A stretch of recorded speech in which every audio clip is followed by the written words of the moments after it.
The battle raged across the void of space like a deadly dance that had been going on for far too long.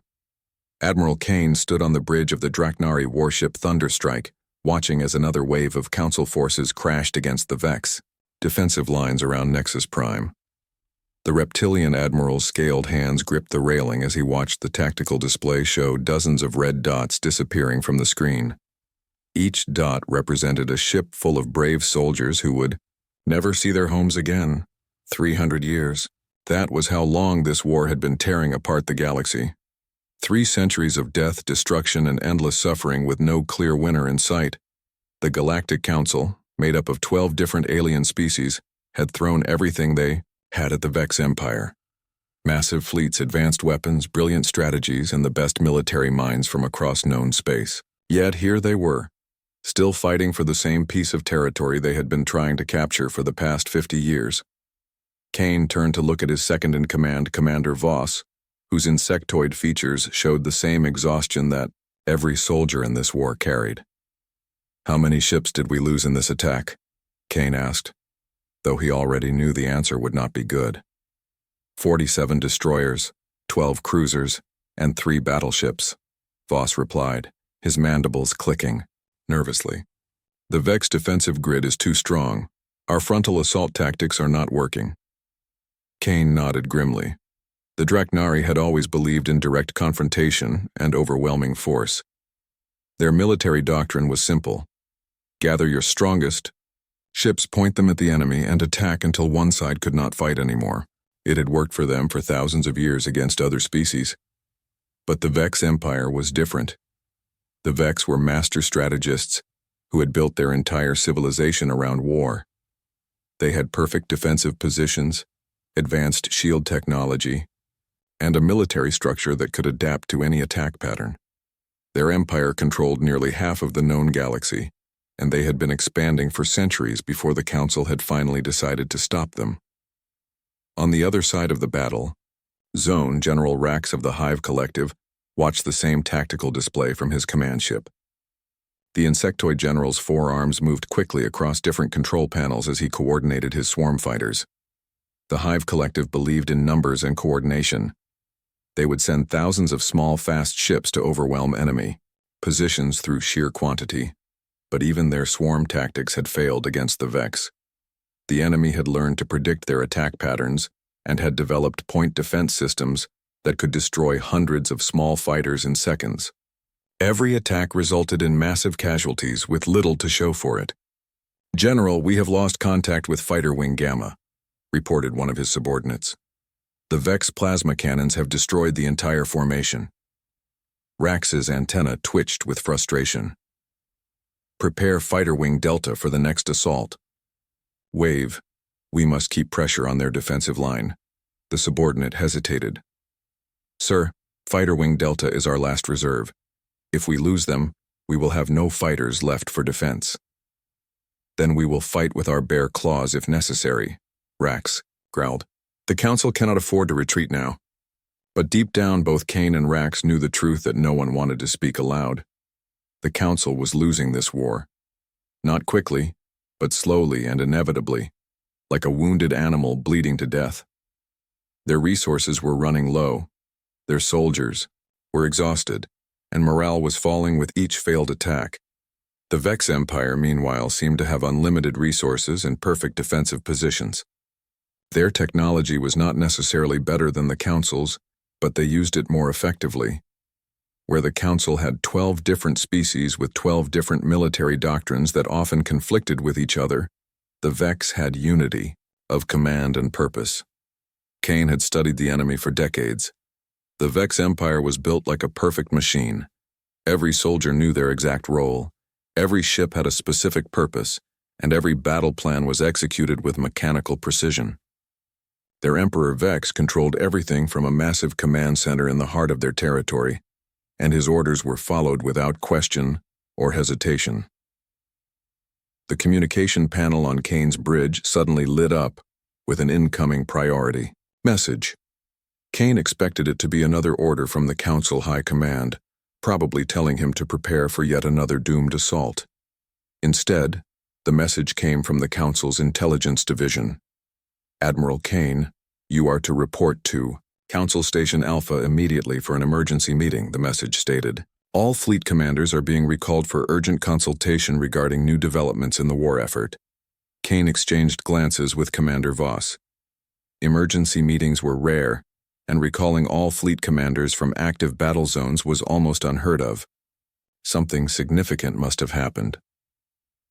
3 hours later, Kane found himself in the main conference room of Council Station Alpha, surrounded by the military leaders of all 12 Council species. The room was filled with a mix of reptilian, Dreknari, insectoid hive collective members, the crystal-based quartz beings, the energy-form plasma folk, and 8 other alien species. All of them looked as tired and frustrated as Kane felt. At the head of the table sat High Counselor Zen, an ancient being whose species had been part of the Council since its founding. Zen's telepathic abilities allowed him to communicate with all species simultaneously, making him the perfect mediator for Council meetings. Fellow commanders, Zen began, his mental voice reaching everyone in the room. We face a critical decision. Our war against the Vex Empire has reached a stalemate that threatens to destroy both our military and our civilization. We have received an unexpected offer of assistance. Kane straightened in his chair. Outside military aid was almost impossible in this war. Every major species in the galaxy was already part of either the Council or the Vex Empire. There were no neutral powers, left with enough strength to make a difference. 3 days ago, our long-range scouts made contact with a previously unknown species from the Outer Rim territories. Zen continued. They call themselves humans, and they have offered to join our war effort against the Vex Empire. Murmurs filled the room as the various commanders reacted to this news. Kane had never heard of humans before, which meant they were either very new to space travel or had been deliberately hiding from galactic civilization. What do we know about these humans? Asked General Rax, his mandibles clicking with curiosity. Very little, admitted Zen. They achieved faster-than-light travel only 200 years ago, making them one of the youngest spacefaring species we have encountered. Their technology appears to be several centuries behind our own, and their military consists of only a few hundred ships. Kane frowned. If they are so primitive, how can they possibly help us? We have already committed thousands of ships to this war with no success. That is the question we must answer, Zen replied. The humans claim to have studied our conflict and believe they can contribute something unique to our war effort. They have requested permission to send a single fleet to assist in our next major offensive. The room erupted in discussion as commanders debated the wisdom of accepting help from such an apparently weak species.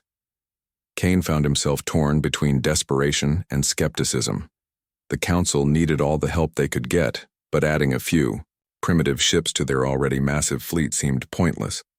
High Counselor Zen raised one of his appendages for silence. The Council leadership has made a decision. We are desperate enough to accept any assistance, no matter how small. The humans will be allowed to participate in our next assault on Nexus Prime. Perhaps their fresh perspective will provide insights that our centuries of experience have missed. The human fleet arrived at Council Station Alpha 3 days later, and Admiral Kane had to admit he was not impressed by what he saw. 12 ships in total, led by what the humans called a dreadnought named Defiance. Compared to the massive Council, battleships that stretched for kilometers and bristled with hundreds of weapons, the human vessels looked almost toy-like. Kane stood in the docking bay as the human delegation disembarked from their shuttle. The first thing that struck him was how small they were. Most humans barely reached the chest level of an average Dreknari, and they looked fragile compared to the thick scales and natural armor that protected his species. Their leader, who introduced himself as Captain Davis, wore a simple uniform with minimal decorations. Admiral Kane, Captain Davis said, extending his hand in what Kane learned was a human greeting gesture. Thank you for allowing us to participate in this conflict. We know our contribution may seem small, but we hope to prove our worth. Kane shook the offered hand, surprised by the firmness of the human's grip, despite his small size. Captain Davis, I will be honest with you. Many of our commanders question whether your species can add anything meaningful to this war. We have been fighting the Vex Empire for 3 centuries with the most advanced weapons and tactics in the galaxy. I understand your skepticism, Davis replied calmly. Perhaps we can demonstrate our approach during the tactical briefing. Sometimes a fresh perspective can reveal solutions that experience might overlook. An hour later, the main briefing room was filled with council commanders from all 12 species.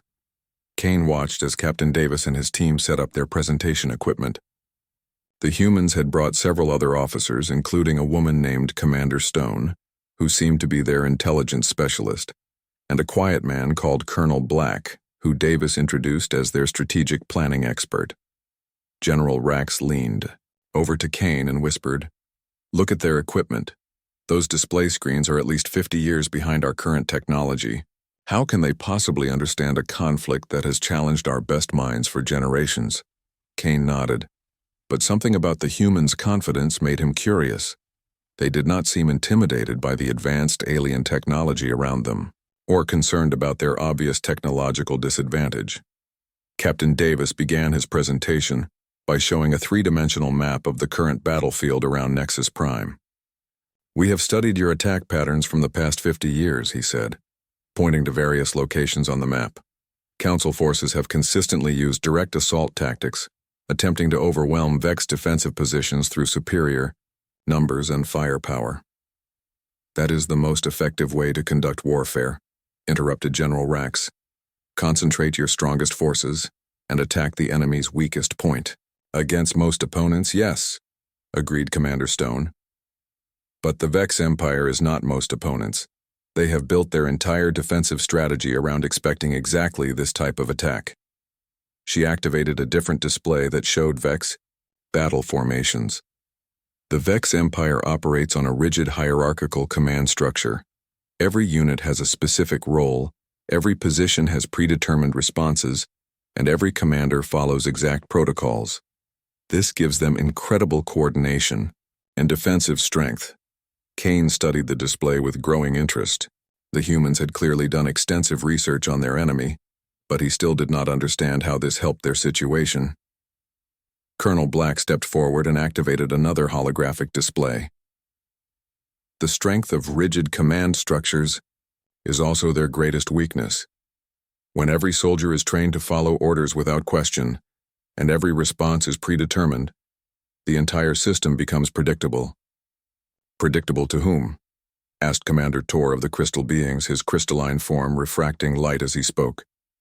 We have studied Vex tactics for centuries. Their predictability has not helped us defeat them. Because you have been trying to defeat their tactics, Black replied.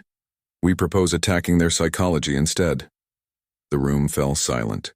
Psychological warfare was not unknown to the Council species, but it was typically considered a minor support element rather than a primary strategy. Captain Davis took over the presentation.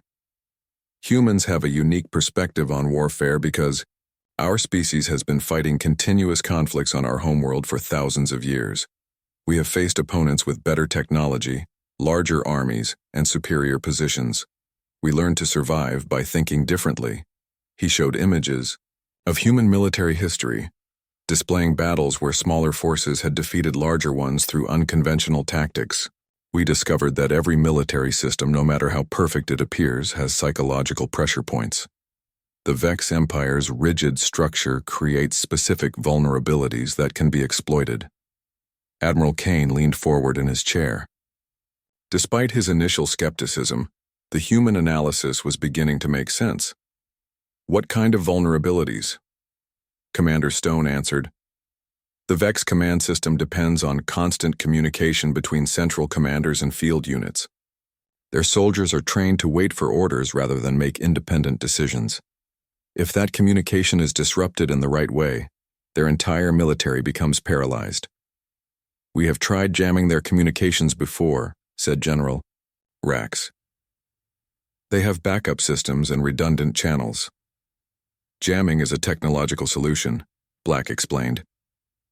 We are talking about a psychological solution. Instead of blocking their communications, we flood them with conflicting orders, false information, and carefully designed confusion. Their rigid training becomes a weakness when they cannot determine which orders are real. Kane studied the human tactical displays with growing amazement. The strategy they were proposing was completely different from anything the Council had attempted. Instead of trying to destroy Vex ships and weapons, they wanted to destroy Vex decision-making capability. There is more, Davis continued. Vex field commanders are selected for their ability to follow complex orders perfectly. They are not trained for independent thinking or adaptation. If we can create situations they have never encountered before, situations their protocols do not cover, they will hesitate while waiting for instructions from their superiors. And during that hesitation, Stone added, they become vulnerable to rapid coordinated strikes against key targets. The presentation continued for another hour as the humans explained their analysis of Vex psychology, command structure, and tactical doctrine. They had identified 17 critical command nodes that controlled different sectors of the Vex Empire. They had mapped communication patterns between Vex ships and located the central command nexus that coordinated all Imperial military operations. Most impressively, they had developed what they called psychological warfare protocols specifically, designed to exploit the mental conditioning of Vex soldiers. These protocols used carefully crafted messages, false orders, and strategic disinformation to create confusion and panic within enemy ranks. When the presentation ended, the briefing room was completely silent. Kane looked around at his fellow commanders and saw the same expression on every face: surprise, skepticism, and a growing sense of possibility. High Counselor Zen was the first to speak. Captain Davis, your analysis is unconventional.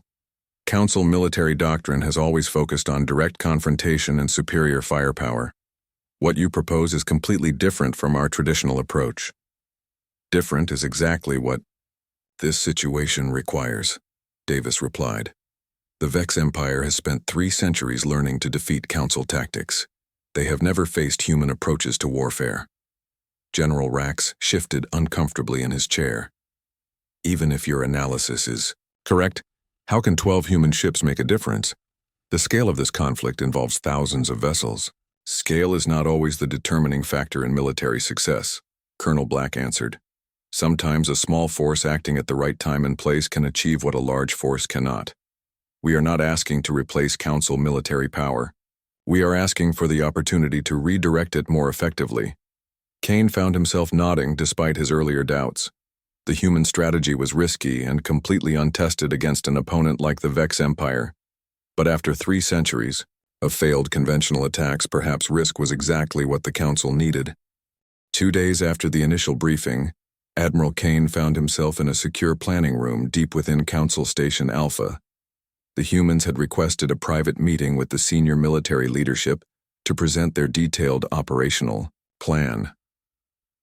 Kane had expected another presentation, but what he saw when he entered the room made him stop in surprise. The entire room had been transformed into a 3-dimensional battlefield display. Holographic representations of star systems, fleet positions, and communication networks filled the space from floor to ceiling. General Hayes, whom Captain Davis had introduced as their supreme tactical coordinator, stood in the center of it all like a conductor preparing to lead an orchestra.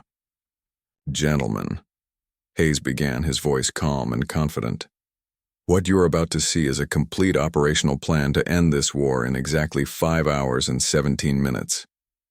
General Rax's mandibles clicked loudly in disbelief. 5 hours. This conflict has lasted 3 centuries. You cannot possibly end it in 5 hours. Not with conventional tactics, Hayes agreed. But we are not proposing conventional tactics. We are proposing something that has never been attempted in galactic warfare.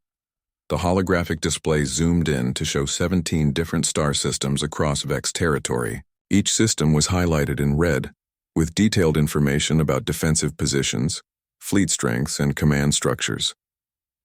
These 17 locations are the key to the entire Vex Empire, explained Commander Stone, pointing to each system, in turn.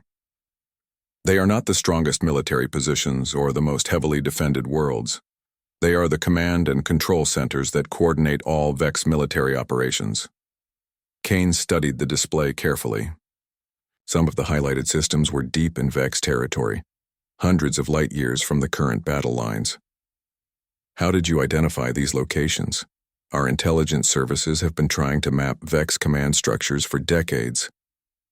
By thinking like humans instead of thinking like council species, replied Colonel Black. Council intelligence looks for military targets, weapon factories, fleet bases, training centers. We looked for psychological targets, places where decisions are made, where information flows, where the enemy's mind is located. Hayes activated a different section of the display, showing detailed communication patterns between Vex installations. The Vex Empire operates like a vast nervous system. Commands flow from the central brain to outlying nerve centers, then to individual units. If you cut the right nerves at the right time, the entire body becomes paralyzed. Even if we could reach these command centers, said Commander Tor, his crystalline form refracting the holographic light, the Vex would detect our approach and reinforce their defenses. We cannot move 17 different fleets into position without being discovered. Who said anything about fleets? Hayes asked with a slight smile. This operation will be carried out by small infiltration teams, each consisting of no more than 50 humans. The room erupted in surprised murmurs. Kane could not believe what he was hearing. 50 humans against entire Vex command installations. That is not warfare. That is suicide. Only if you think like a traditional military commander, Hayes replied calmly. Let me explain the 3 phases of our operation. The holographic display changed to show detailed schematics of Vex command ships and installations. Phase 1 is infiltration. Human Special Forces teams will approach each target using stealth technology and advanced camouflage. We have developed neural dampening fields that make our soldiers essentially invisible to Vex detection systems. Admiral Kane examined the technical specifications that appeared on the display. The human stealth technology was indeed impressive, though it seemed to rely more on psychological misdirection than advanced electronics. Vex security protocols are designed to detect ships' weapons and large groups of individuals, explained Lieutenant Commander Ross, who had been introduced as the Human Special Operations Coordinator. They are not designed to detect small teams that behave like maintenance workers, cargo handlers, or other routine personnel. Phase 2 is disruption, Hayes continued. The display now showed strange devices that looked unlike any weapon Kane had ever seen. Once our teams are in position, they will deploy psychological warfare devices that broadcast specific frequency patterns designed to interfere with Vex neural networks. General Rax leaned forward to study the strange devices. What kind of frequency patterns? Patterns that create confusion, doubt, and decision paralysis in Vex minds, answered Dr. Miller, whom the humans had introduced as their xenopsychology specialist. We have studied captured Vex brain scans and identified the exact neural frequencies associated with command authority, tactical decision-making, and hierarchical obedience. Kane was beginning to understand the audacity of the human plan. They were not trying to destroy Vex equipment or kill Vex soldiers. They were trying to attack the Vex ability to think clearly and make decisions. The beauty of this approach, Dr. Miller continued, is that it exploits the Vex Empire's greatest strength. Their rigid command structure means that relatively few individuals make all the important decisions. If we can disrupt the decision-making capability of those key individuals, the entire empire becomes paralyzed. Phase 3 is decisive action, Hayes said, bringing up the final part of the holographic display. While Vex command structures are in chaos, Council fleets will execute synchronized strikes on the central command nexus. With their coordination systems disabled, Vex forces will be unable to mount an effective defense. The display showed the location of the central Vex command nexus, a massive installation in the heart of their territory that had been considered impossible to attack due to its heavy defenses. The entire operation must be completed within 5 hours, Colonel Black explained. Our psychological analysis indicates that Vex command personnel will be able to adapt to the neural disruption after approximately 5 hours and 23 minutes. If we have not achieved a decisive victory by then, they will recover and potentially develop countermeasures. Kane stared at the complex operational plan with a mixture of amazement and terror. The humans were proposing to attack an enemy that controlled half the galaxy using psychology, stealth and perfect timing instead of massive fleets and overwhelming firepower. The risks are enormous, Kane said finally. If even one part of this plan fails, if even one infiltration team is discovered, or one psychological device malfunctions, the entire operation could collapse. Yes, Hayes agreed simply. But the alternative is continuing a war that is slowly destroying both sides with no hope of victory. Sometimes the greatest risk is not taking any risks at all. High Counselor Zen had remained silent throughout the presentation, but now his telepathic voice filled the room. General Hayes, your plan requires a level of coordination and timing that has never been attempted in galactic warfare. How can you be certain that all 17 teams will succeed simultaneously? We cannot be certain, Hayes replied honestly. But we have run computer simulations of this operation over 3,000 times, testing every possible variable and failure scenario. In 97.3% of the simulations, the operation succeeds completely. In the remaining cases, it succeeds partially but still inflicts enough damage to give Council forces a decisive advantage.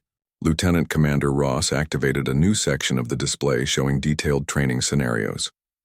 Every human Special Forces operative involved in this mission has been training for exactly this type of operation for their entire military career. We have practiced infiltrating alien installations, deploying psychological warfare devices, and coordinating multi-target strikes across vast distances. Kane studied the training records and personnel files that appeared on the display. The human Special Forces soldiers had indeed been preparing for operations that seemed specifically designed for this moment. It was as if they had been planning this attack for years before they had even made contact with the Council.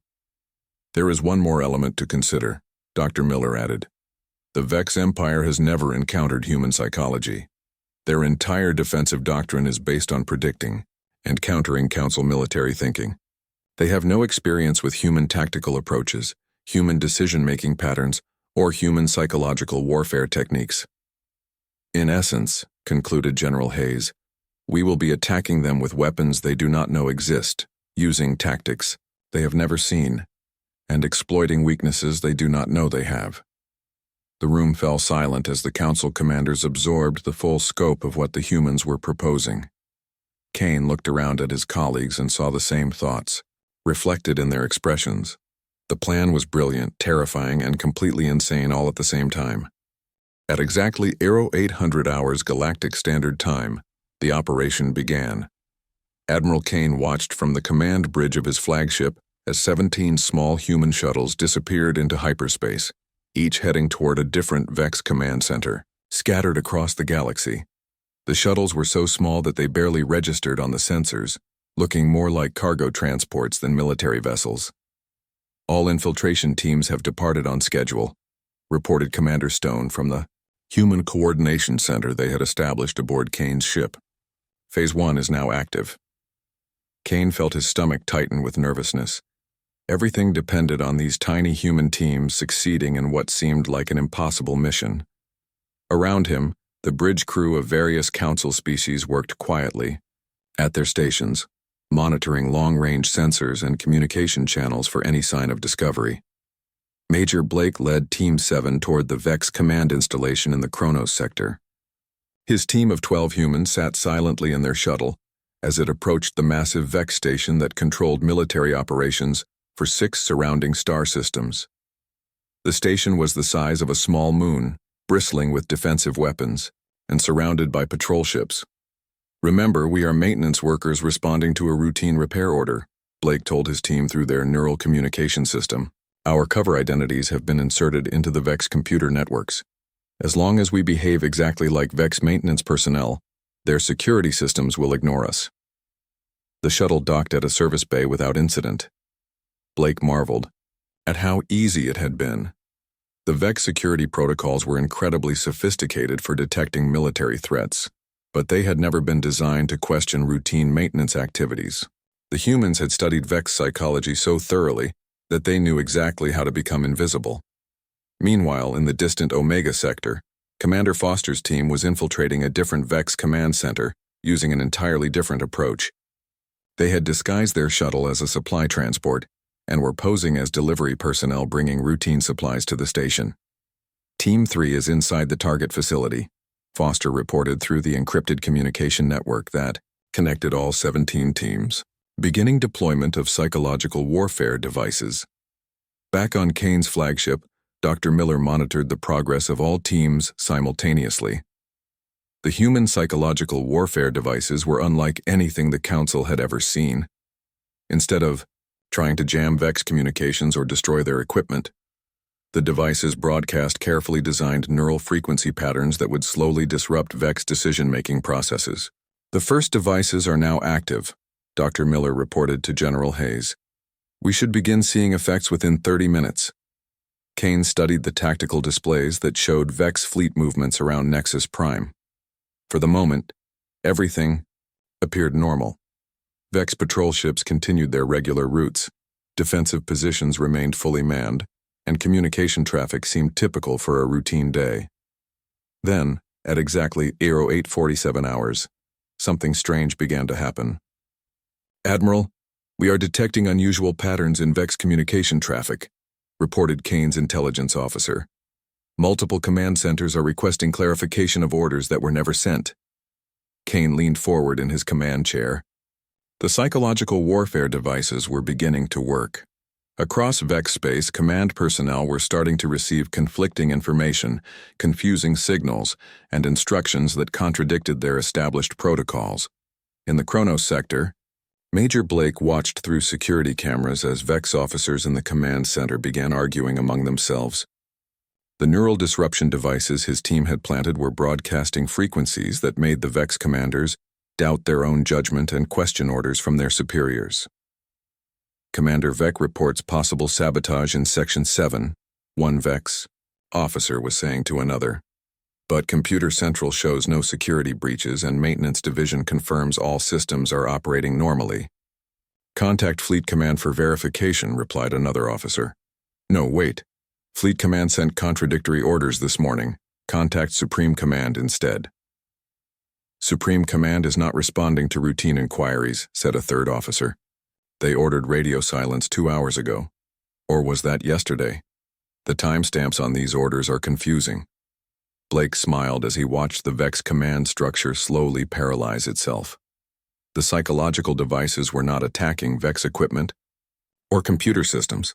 They were attacking the Vex ability to trust information, make decisions, and coordinate activities. By the end of the first hour, Vex command centers across the galaxy were reporting similar problems. Officers were questioning orders, computer systems were generating conflicting reports, and communication networks were filled with requests for clarification that no one seemed able to provide. Commander Foster's team had successfully planted their devices and was now observing the effects. From a concealed position, the Vex command center that controlled 4-star systems was in complete confusion. Senior officers were demanding explanations from subordinates who had no explanations to give. Team leader to all units. Foster whispered into his communicator. Psychological disruption is exceeding projected effectiveness. Vex command personnel are experiencing severe decision paralysis. All teams report successful device deployment, Commander Stone announced to the Council commanders watching from Kane's bridge. Phase 2 is complete. Beginning Phase 3. General Hayes activated the next stage of the operation. While Vex command structures were in chaos, human psychological warfare specialists began broadcasting surrender terms directly to individual Vex military units. The broadcasts were carefully designed to appear as though they came from Vex Supreme Command itself. Attention all Vex forces, the broadcast stated in perfect Vex language and communication protocols. Recent strategic analysis indicates continued resistance is no longer logical. All units are authorized to negotiate honorable surrender terms, with Council forces to preserve personnel and equipment. The genius of this approach became immediately apparent. Vex soldiers had been trained since birth to follow orders without question. When they received what appeared to be official surrender authorization from their own command structure, many units began laying down their weapons and requesting negotiation with nearby Council forces. Kane watched in amazement as his tactical displays showed Vex defensive positions around Nexus Prime beginning to stand down. They are actually surrendering, he said in disbelief. Entire battle groups are powering down their weapons and requesting talks. But the most critical part of the operation was still to come. While Vex field commanders were confused and Vex soldiers were surrendering, the 17 human infiltration teams were converging on their final objective, the Central Vex Command Nexus that coordinated the entire Empire. The Command Nexus was a massive space station located in the most heavily defended system in Vex territory. It had been considered impossible to attack because it was protected by 3 full battle fleets and advanced defensive systems that could destroy entire Council armadas. However, the psychological warfare campaign had created an unprecedented opportunity. The Nexus was trying to re-establish communication with field commands that were no longer responding coherently. Its defensive fleets were receiving conflicting orders and requesting clarification that never came. All teams, this is General Hayes, came the voice through the secure communication network. Phase 3 authorization is now active. Execute final assault on primary target. The human teams that had been infiltrating various command centers suddenly revealed their true purpose. They were not just planting psychological warfare devices. They had been positioning themselves to guide Council military forces in a coordinated strike on the Central Nexus. Kane received the attack authorization and felt his hearts racing. All Council fleets, this is Admiral Kane.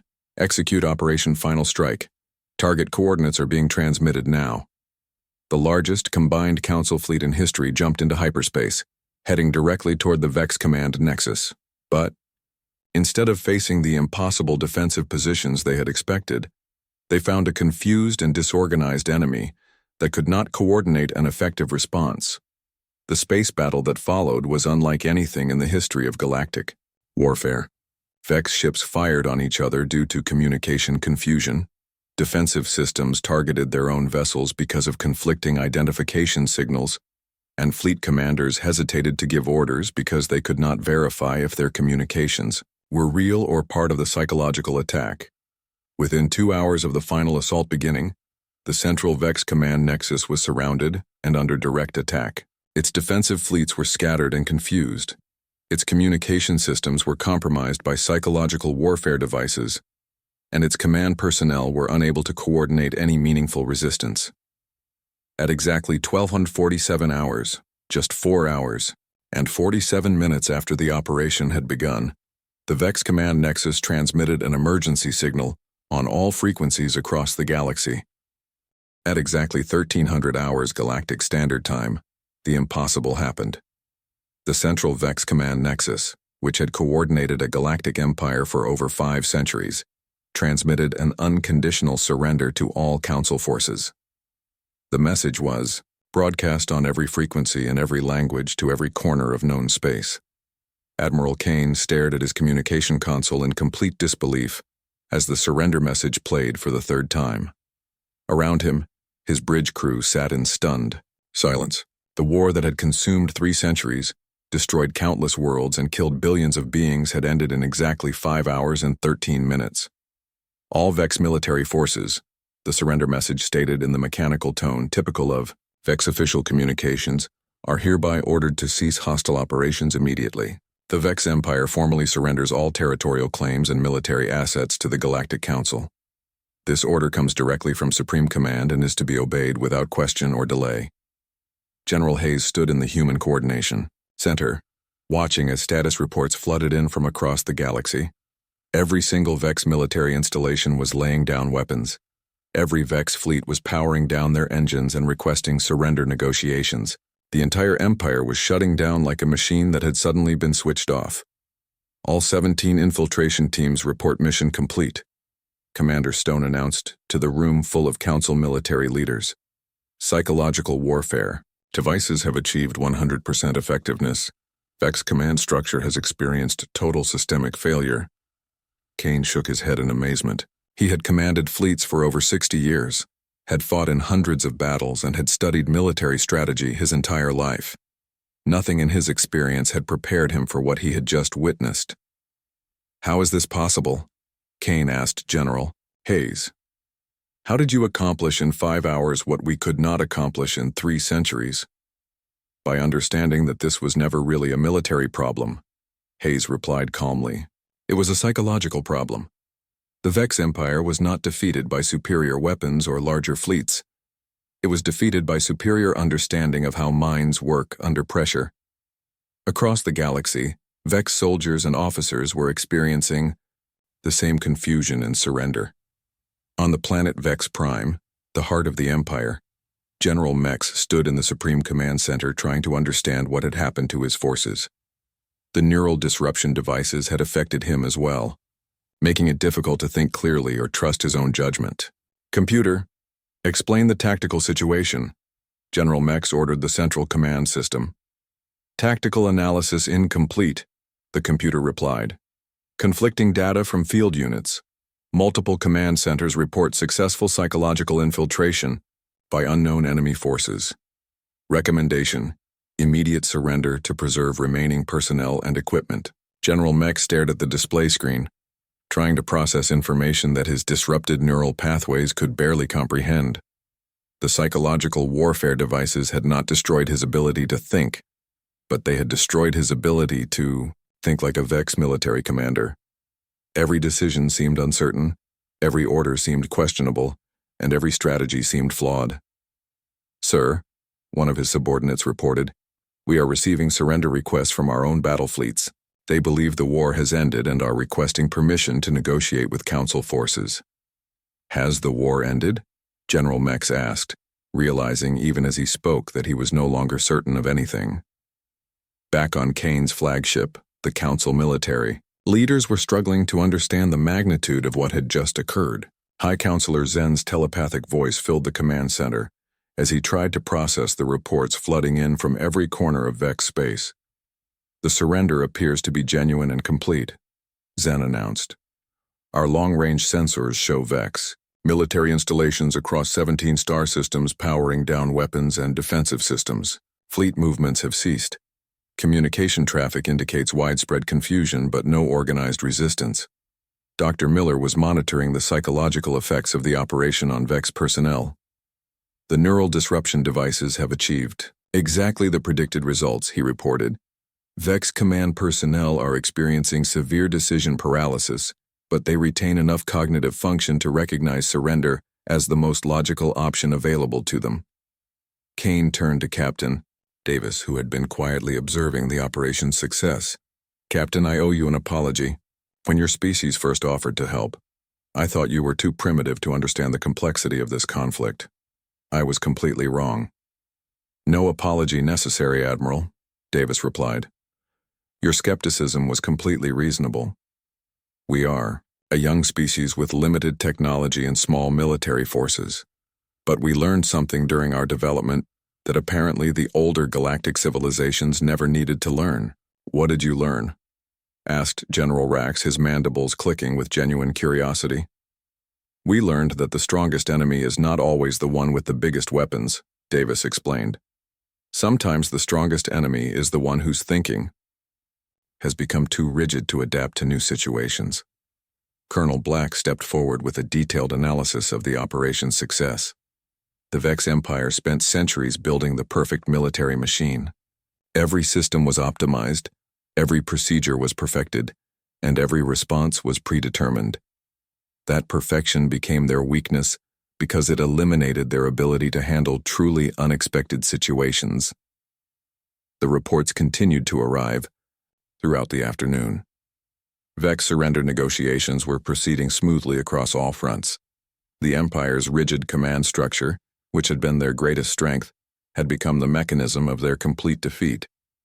When the central nervous system of their military was disrupted, the entire organism shut down.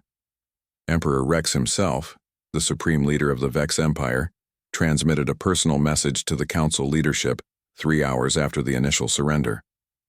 His communication was broadcast from the Imperial Palace on Vex Prime and was remarkably candid for a Vex official statement. To the leaders of the Galactic Council and the human species, the message began, the Vex Empire acknowledges complete defeat in this conflict. We must also acknowledge that we have been defeated by a form of warfare that we did not know existed. The human species has demonstrated tactical and strategic capabilities that exceed our understanding of military science. Kane listened to the Emperor's message with a mixture of satisfaction and bewilderment. The most powerful military force in galactic history was formally admitting that they had been outthought by a species they had never heard of until a week ago. The Vex Empire requests permission to study human military philosophy and psychological warfare techniques. The Emperor's message continued. We believe that understanding these methods will be essential for preventing similar defeats in future conflicts. We also wish to formally recognize the human species as the most formidable military strategists in known galactic history. General Hayes received reports from all 17 infiltration teams as they completed their missions and prepared for extraction. Every team had succeeded completely. Every psychological warfare device had functioned perfectly, and every target had been neutralized without the loss of a single human life. Final casualty report, Hayes announced to the assembled council leaders. Total human losses, 0 killed, 0 wounded, 0 missing. Total council losses during the final assault, 37 personnel across all species.